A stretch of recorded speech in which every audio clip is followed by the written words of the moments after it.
The filament of an electric bulb draws a current of 0.75 ampere. Calculate the amount of charge flowing through it in 1 hour. Now we have given here current that is 0.75 ampere and we have given time that is 1 hour. Now first of all we need to convert hour into seconds, so it would become 60 seconds. Now we need to find out the charge. So charge is equal to current into time. It is a formula of charge. Charge is equal to current into time. So current is 0.75 ampere and time is 60 seconds. Therefore charge would become 5400 in coulomb. Simply we have apply this formula, which is Q is equal to I into T. Calculate the work done in moving a charge of 4 coulomb from a point of 230 volt to another point at 240 volt. Now we have given 1.230, other point is 240.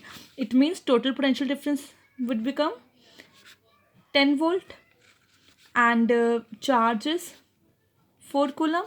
Therefore work is equal to V into Q, that is 10 into 4, 40 joules of work. Now next topic is electric circuit and its circuit diagram. Electric circuit and circuit diagram. So what is electric circuit? It is a continuous and closed path of electric current. Continuous and closed path of an electric current is called as electric circuit.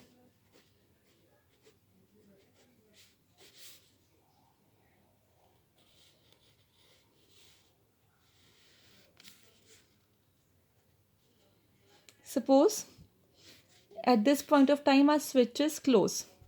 If switch is closed, it means current is flowing positive to negative. This is called as a circuit diagram. When the circuit is a continuous and it is with a closed loop, then it is said to be electric circuit. There are some conventional symbols which are used to represent important component of the circuit. For example, this is a cell. Positive terminal, negative terminal. And group of cells become battery. This is your cell and a group of cells is known as a battery.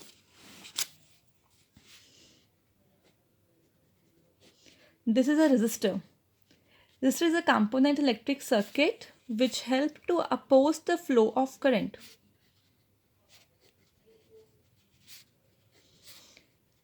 For example, जैसे कि हमारे जो normal जो supply होती है that is 220 volt. कुछ हमारे electrical appliance होते हैं जिनको 220 वोल्ट नहीं चाहिए. कुछ 110 में काम करते हैं, कुछ 100 में काम करते हैं, कुछ 12 वोल्ट में काम करते हैं. तो उस केस में हमको वोल्टेज को क्या करना होता है, कम करना होता है. अगर वोल्टेज कम होएगी तब करंट भी कम होएगा. ये मैं आपको आगे ब्रीफ में बताऊंगी. तब हमारे पास एक कंपोनेंट होता है रेजिस्टर, वो उसको हम यूज़ करते हैं, उसको अपने सर्किट में हम अप्लाई करते हैं, जिससे कि जो करंट होगा वो ऑटोमेटिकली स्टेप डाउन हो जाएगा. जैसे कि हमारे फ़ोन के चार्जर्स हैं, चार्जर को हार्डली 12 वोल्ट सप्लाई चाहिए, तो हमारे पास जो मेन सप्लाई है वो 220 वोल्ट आ रही है. अगर हम अपने फ़ोन के चार्जर को 220 वोल्ट अप्लाई करेंगे तो हमारे फ़ोन का जो कनेक्शन, जो हमारे फ़ोन के अंदर जो इलेक्ट्रिक सर्किट होता है वो बर्स्ट हो सकता है. तो इसलिए उसको 12 वोल्ट सप्लाई चाहिए. तो वो 12 वोल्ट सप्लाई कैसे आती है, जैसे कि चार्जर के अंदर एक अडाप्टर लगा होता है, उस अडाप्टर के अंदर ग्रुप ऑफ रेजिस्टर्स कनेक्टेड होते हैं. वो रेजिस्टर्स क्या करेंगे, जो 220 वोल्ट जो सप्लाई आ रही है, जो उसमें से करंट जो रिलीज़ हो रहा है, उस करंट को अपोज कर देते हैं, उस करंट को बैक फ्लो कर देंगे. और जितना भी करंट 12 वोल्ट के लिए इंपॉर्टेंट है उतना ही करंट वो आगे पास करते हैं. सो वो रोल होता है रेजिस्टर का. तो रेजिस्टर का जो सिंबल होता है वो ये होता है. एक होता है हमारे पास ammeter. Ammeter is an instrument which is use to measure current in a circuit. और ये हमेशा कनेक्ट होएगा आपका सीरीज़ में. मैं अभी आपको सर्किट डायग्राम बताती हूँ जिसमें सीरीज़ पैरेलल का बताऊँगी आपको. और एक होता है volt meter. Volt meter is help to measure voltage, और ये हमेशा कनेक्ट होएगा आपका पैरेलल के अंदर. Okay, now switch.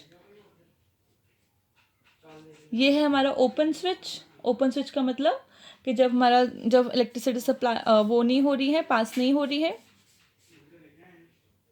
और जो क्लोज स्विच होएगा वो उसका कनेक्शन ऐसे हम मेंटेन कर देंगे। या फिर हम एक ऐसे लिख सकते हैं, ये स्विच क्लोज्ड है और इस केस में जो स्विच है वो ओपन है। Either we can use this symbol or we can use this symbol for open and close switch.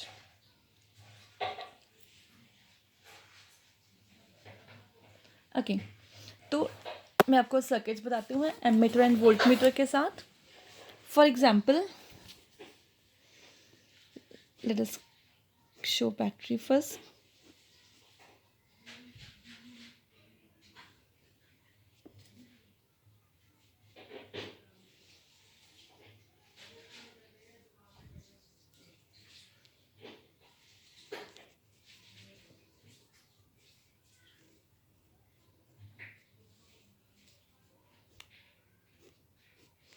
Suppose switch is closed and from positive terminal current is flowing.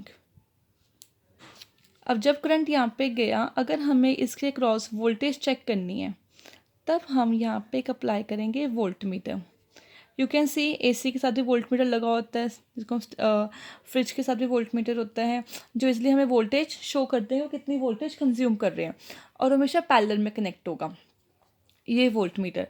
अब ये गया register के पास और ये है एमीटर। एमीटर हमें current को बताएगा कि कितना करंट जो है वो एक जो डिवाइस है वो यूज़ कर रहा है और कितना करंट जो है सर्किट में से वो पास हो रहा है। Now I am going to send you one worksheet, just try to attempt those question. अगर कोई डाउट होगा then consult me any time.